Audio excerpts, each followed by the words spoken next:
But more important than the start of this meeting is the news that has grabbed the attention of the whole world. Big Mom, the Emperor, whose position has not wavered in decades, has had fangs bared at her by the young pirate, Straw Hat Luffy. This event has been reported in newspaper. And according to certain sources, Straw Hat Luffy has 7 powerful pirate crews serving under his flag, with one of them being a great captain that commands a fleet of 5,000 subordinates. With the legacy of his brother Ace behind him, the fact that he is a sworn brother of the second in command of the Revolutionary Army has also become a hot topic across the world. With his extraordinary charisma and leadership, he was able to convince the evil army of Germa and the Sun Pirates and the Fire Tank Pirates to follow his commands without delay. With his intelligence, he carefully planned his operation, and in the process, he managed to destroy the Queen's castle. His strength allowed him to defeat 2 commanders, worth over 800 million and over 1 billion respectively. Therefore, this incident is surely Straw Hat Luffy's victory. The 5th Emperor of the Sea has emerged.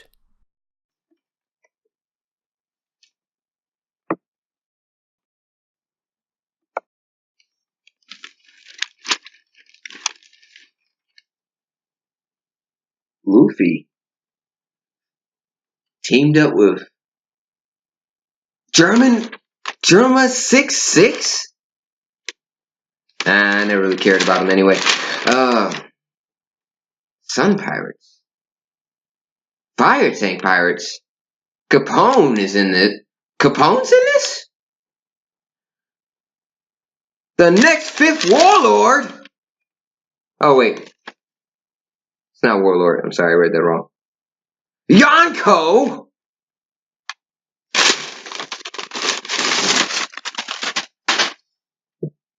It seems as though the world needs my presence.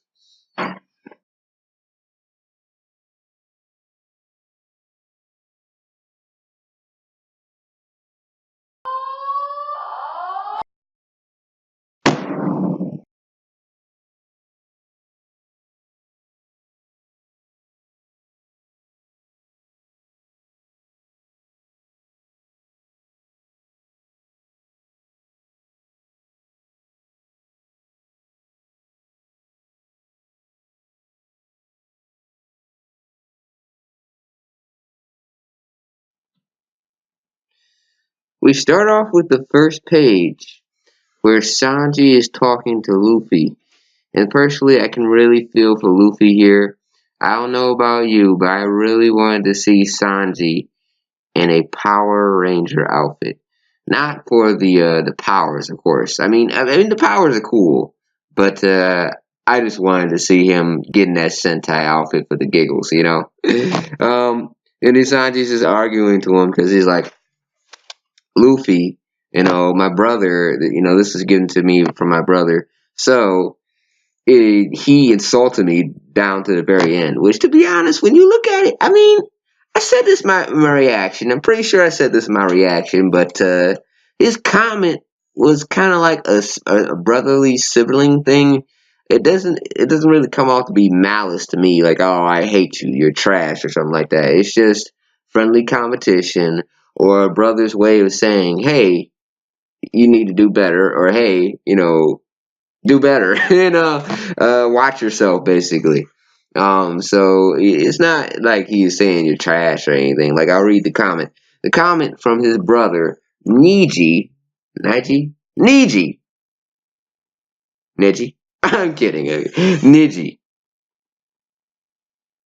Crap. Neji. His comment was, if you move that slowly, you're just going to get shot full of holes. Okay, see, I don't see any malice in that at all. Moving on to the next page. Next page, if you use that to wear the raid suit, Luffy says, you'll probably be able to shoot laser beams. Oh man, Sanji shooting laser beams. I honestly don't know how to feel about that. Let me tell you why, folks. The reason why I don't know how to feel about that is because yeah, I mean, Zoro doesn't really need technology to fight. He just has his swords and he has his haki. Sanji's supposed to be Zoro's rival, right? Well, before this, Sanji would have been fighting using his body, or just his body alone. And now it feels like he'd be cheating by using technology to compete with Zoro. But then again, he never had any weapons per se. But then again, Zoro doesn't ever use his hands and feet. Oh, this is just one big mess. But personally, I like to see. I think, wouldn't it be awesome? I don't think anybody else has mentioned this yet. But if Sanji like just lift up his foot, like did a roundhouse kick, and then right after the roundhouse kick, a beam just comes blasting out of it, that'd be freaking awesome. Anyway, and he just tosses it aside and Luffy catches it. I hope Luffy doesn't lose it or anything. I hope they'd come back to that. Sanji, you need to wear that Sentai outfit. Join the Ginyu Force. They really need more members. I mean, come on. Have you seen Dragon Ball lately? They're all dead. Anyway, not Ginyu, the Cloud. Now Cloud's talking to Zeus. I mean, Zeus is talking to Sanji like, hey, I'm in I'm in Nami's black. Hold on. I'm inside Nami's black stick now. I'm tempo. I'm inside Nami's black tempo now. And basically, what he's saying is he's kind of he's moved on to accept the fact that he's a slave of Nami's. And Sanji gets offended by it because I don't even want to get into the reason why. But he gets offended by that. And my thoughts are, Sanji, man, you are going down a dark, dark road. A road that you may never return from.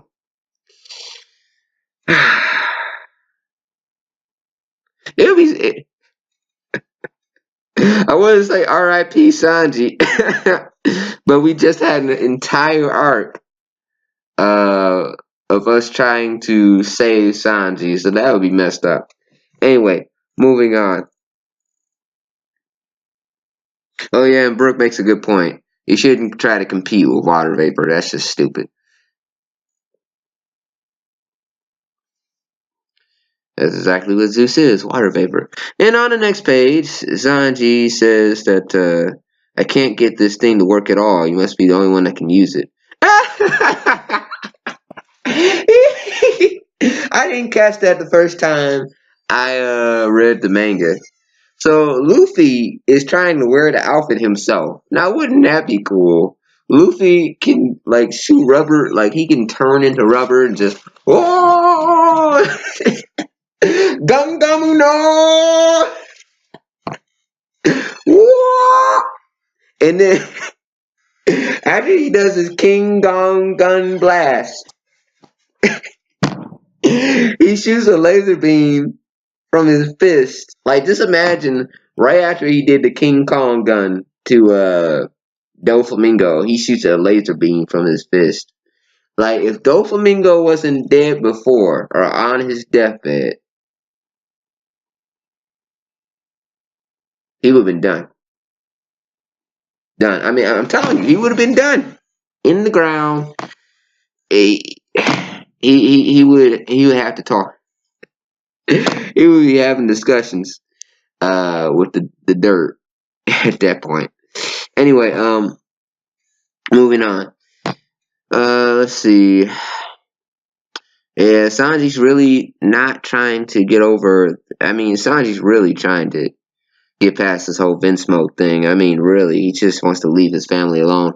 I kind of know some people like that who just kind of like leave their family behind because they kind of they have like a bad past, a bad reputation, but so I guess Sanji's story is a little realistic in that manner. Not too relatable because not a whole lot of people have that from my experiences, but I have met a couple people like that. Anyway, so moving on. Ooh, Carrot is getting the same lovely newspaper I got at the beginning of this video. Let's see. Ooh, he's about to open up the prize. He's about to open up the prize. And what do we get? Boom! 330 million bounty berry. What's up? What is up? And Sanji's like, his first reaction is, wait a minute. Was the moss head worth again? What was the moss head worth again? Yeah, I forget too what his bounty was. Then again, I only keep up bounties. I'm pretty sure his bounty was 320 million. And it's like, take that, Mosshead. Honestly, if I was him, I would have been the same way. Just because it is kind of fun to just tease people like that. I probably would have said the same thing. But yeah, take that, Mosshead. Another big increase. Although this excitement from Sanji quickly goes down when he finds out that Vinsmoke is a part of his name, because now he doesn't want to be known for being a part of the Vinsmoke family. He wants to be known for being Blackleg Sanji. And I agree, Blackleg Sanji does have a bigger ring, a nicer ring to it than Vinsmoke. I don't really care for the name Vinsmoke personally myself. See, that's something we can agree on here, Sanji. Although you still need to put on that Sentai outfit. We're all waiting. Everybody in this fan base is waiting, including me. Eh. Eh. Eh. Now, moving on. There's an evening more depressing aura over there. Oh shoot! And then we get to Luffy. Brooks is like, "What's wrong, Luffy?" And then Sanji in the background and says, "You got that cave cursed German name." Or I've got it. And then Luffy's sogging like, my bounty went down. Look, it's 150 million. And then he's like, "You're right. How is that even possible?" Honestly, in this situation, I wouldn't know how to feel about it, because it's like, I know with my captain wanting to, be known and wanting to be king of the pirates and whatnot, and I really want to spread my wings here, but wanting to become the king of the pirates, I kind of feel bad for him, but at the same time, it's like, I mean, I'm with Nami. The less people know us, the less people know, the lower our bounty, the less likely somebody's going to want to take us down. Not to think about it, another bonus point for having a low bounty is the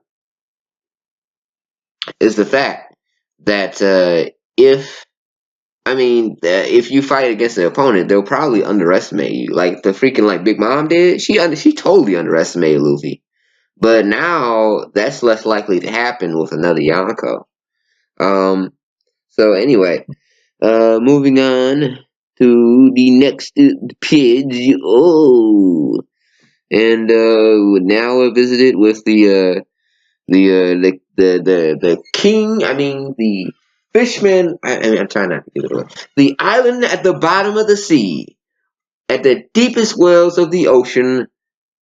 Fishman Island. Here we have it, folks. And what do we have? We have Shirahoshi. I want to say crying, but not really. She's just saying that I want to go with you, Papa, because Luffy would call me Weak Hoshi. Yeah, I gotta tell you, I was kind of with Luffy when I first met her. It's like, she's a bit of a crybaby. But she grew up pretty quickly, so I can respect that. I can respect that.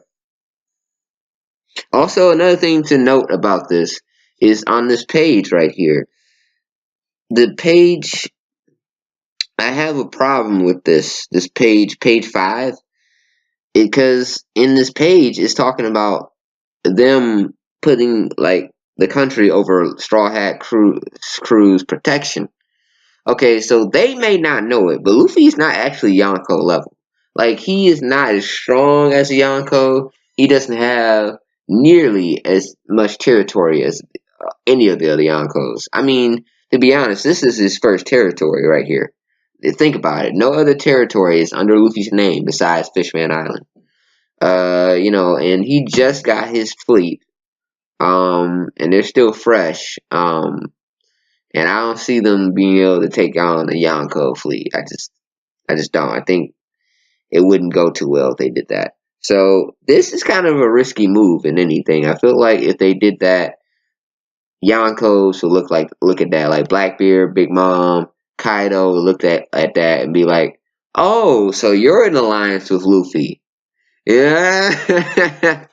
Well, I got something to say to that. It's just that might not have been the wisest of moves, and I think this may come into play with the destruction of Fishman Island.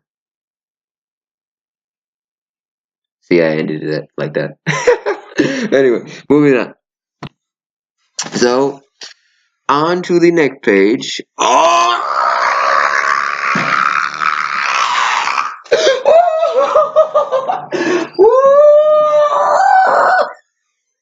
What do we have here?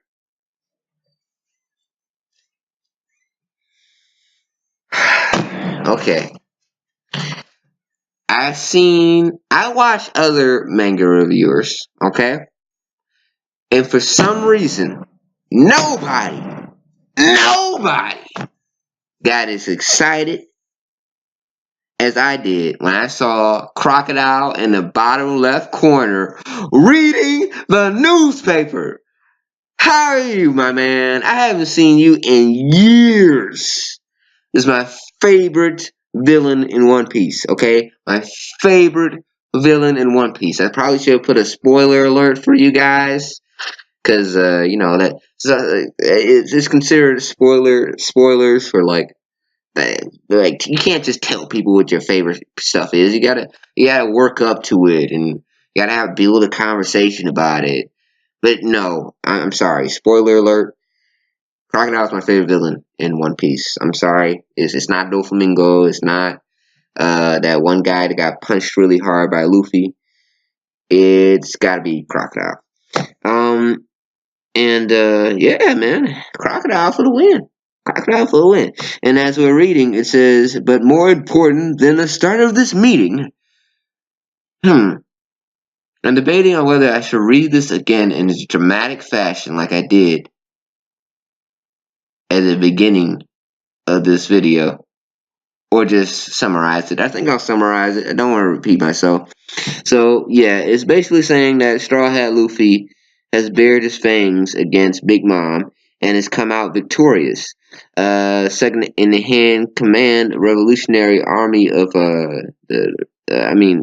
second in command Revolutionary Army of Sabo, is also known to be in alliance with Luffy. And basically, what this big bird is trying to say is that he has so many people behind him right now. Because I can tell he didn't directly say it, but the way he's writing it, he's making Luffy out to be this very powerful foe.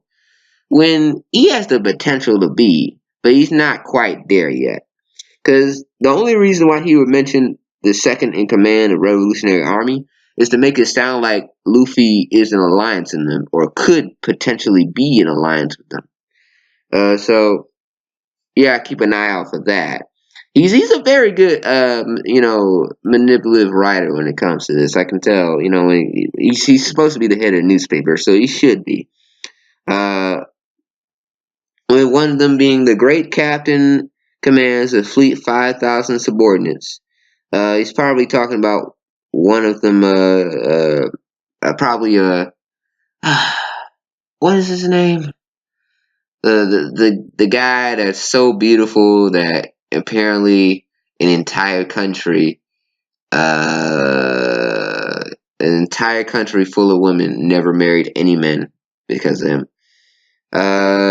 Yeah, that guy. And with his intelligence, he carefully planned, or Bartolomeo. With his intelligence, he carefully planned an operation. In process, he managed to destroy the Queen's castle. Okay. With Luffy's intelligence. Now that's, I have to tell you, I'm looking at the picture with Capone's face on it.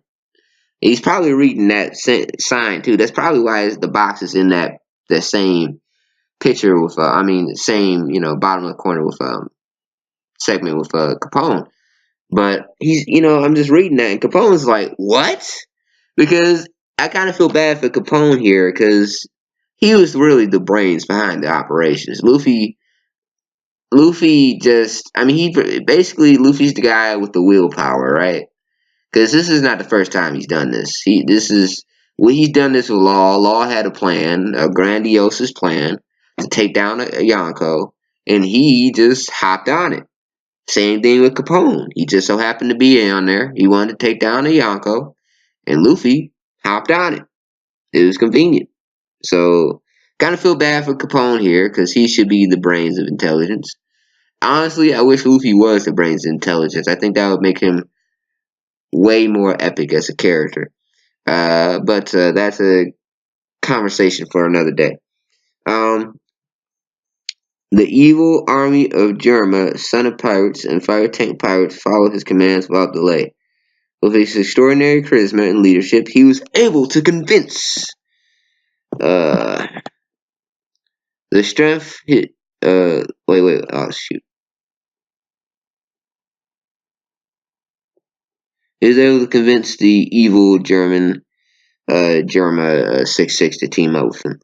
But he's just blowing things out of proportions here. I mean, so it is true, but the Revolutionary Army, him being Luffy's intelligence of the operations, a little exaggerated. But at the end of the day, and this is the big shocker, Luffy is crowned the 5th Emperor of the Sea. Now this is a conversation for subject. This is a conversation that basically, I don't know, it shaped the One Piece world.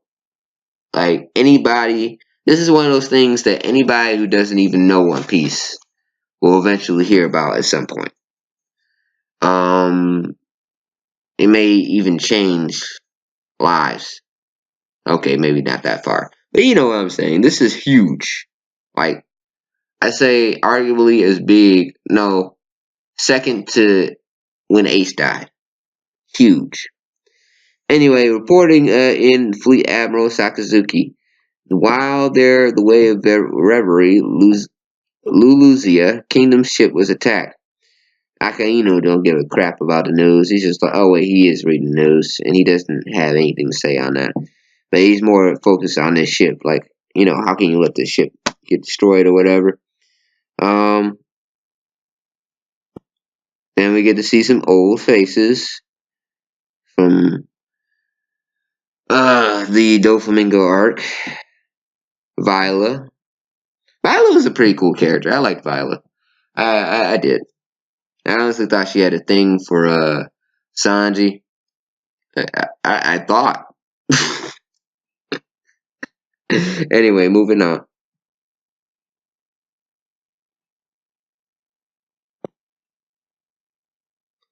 And then here comes it's a plane. It's a torpedo. It's a shark. No, it's Kobe! Kobe! No, not that Kobe. This Kobe! Kobe! I gotta tell you, never would have. The biggest shocker here, and all these years, I thought this is how you do it. All these years, I was convinced that this was fact. How you spell Kobe's name was Coby, but this manga proved me wrong. It's actually Koby. So that is probably the second biggest shocker in this entire manga for me, other than Luffy being crowned the fifth emperor, second biggest sharker, sure. And then let's see here, and he's just talking it up with the princess of Dressrosa, casually, might I add, and then we get to see Hail Meppo. That's one thing I really appreciate about One Piece is the fact that they, man, I really need to give me a bigger camera screen. The thing I can appreciate about One Piece is the fact that they keep up the minor characters, and I can't. There's like no character who does not get character development, except for some villains like Arlong. Like they just never change. But for the most of the side characters, like I want to say 90 to 99% of them get character development. I gotta love that. Character development is a beautiful thing in stories. So let's see here. I mean, Hell Meppo was a wimp. He couldn't defend himself. And, he let his father do everything for him. And now look at him. He's a dude with a saw in his hand. And he's a freaking lieutenant commander. And he's got hockey now. He's got pretty good feats on him. He's trained by Garp. Okay, moving on.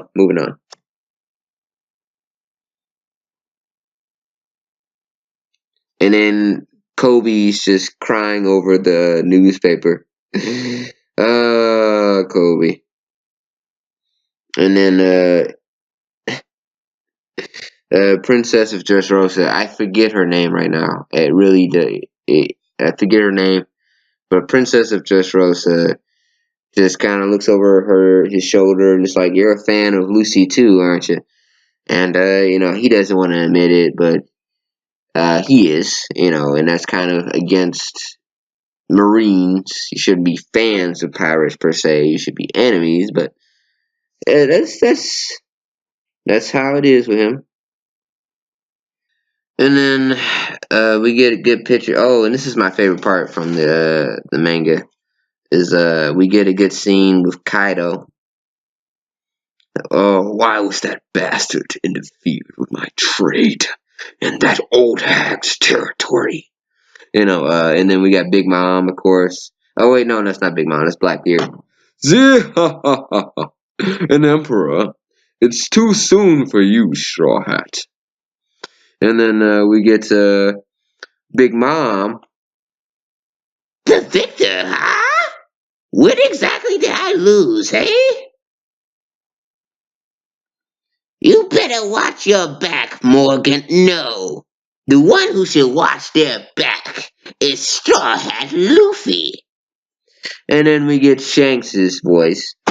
It looks like we'll be able to meet soon.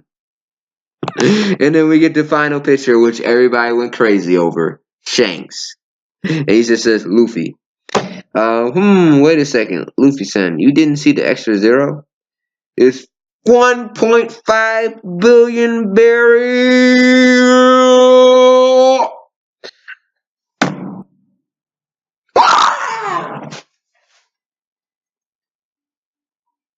I'm sorry, I just had to react the same way they did, or else it wouldn't have had the same effect. Just imagine my eyes just kind of coming out like theirs did, just like freeze frame, unfreeze. But anyway,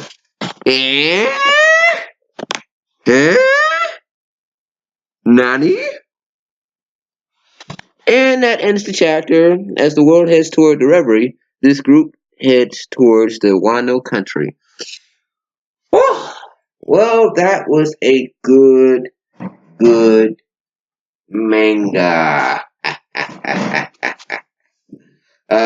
If I had to give this manga review a rating, it would be a pineapple upside down cake out of a pineapple upside down cake. Oh man, that was good. Alright. Thank you for watching. This is Storyteller signing out.